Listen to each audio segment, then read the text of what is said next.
The gentleman is recognized for 5 minutes. Thank you, Madam Speaker. As we began the debate just a minute ago, talking about Medicare, we know last week when we left to go home to work in our districts, Medicare's actuary said it's going to go bankrupt in 2024.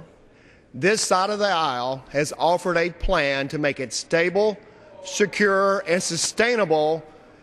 There's no member, as we heard all day yesterday, of the greatest generation that it has any effect. Matter of fact, over half the baby boom generation has no changes. We are changing Medicare to make it work so it's sustainable. If we follow the plan introduced by the President, which does raise taxes on the rich but still does not address the sustainability of Medicare in the future, my daughter, when she's my age, 30 years from now, will wake up and go to work, and 100% of the federal income tax she pays will pay for my generation to be retired. The greatest generation provided my generation opportunities, and we're working to make sure our children have opportunities as well.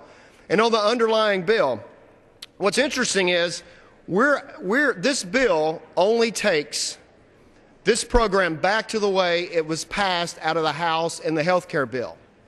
We are doing exactly what the majority passed when out of the House. It changed to a mandatory program in the Senate and was adopted when it came back from the Senate.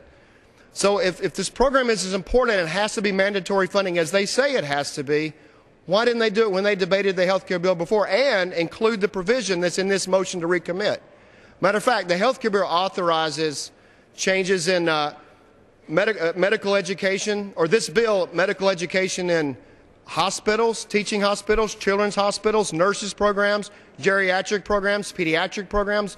There are all sorts of them, and none of them have the provision in this motion that this motion to recommit wants to put on this program. So I say we need to get a handle on the budget so we can have a future for this country.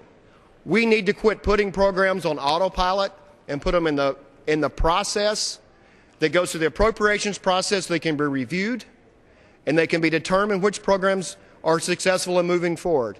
It is important that we have primary care physicians trained at teaching hospitals, teaching health centers, but it's also important we have them at children's hospitals that was zeroed out in the President's budget. So as we put these programs on mandatory spending, we're losing opportunities to fund other programs. Community health centers, they compete for discretionary funding. This is money that will be taken from that area to put on mandatory funding. So, Madam Speaker, this side of the House is ready to say to the greatest generation, we're preserving what you have.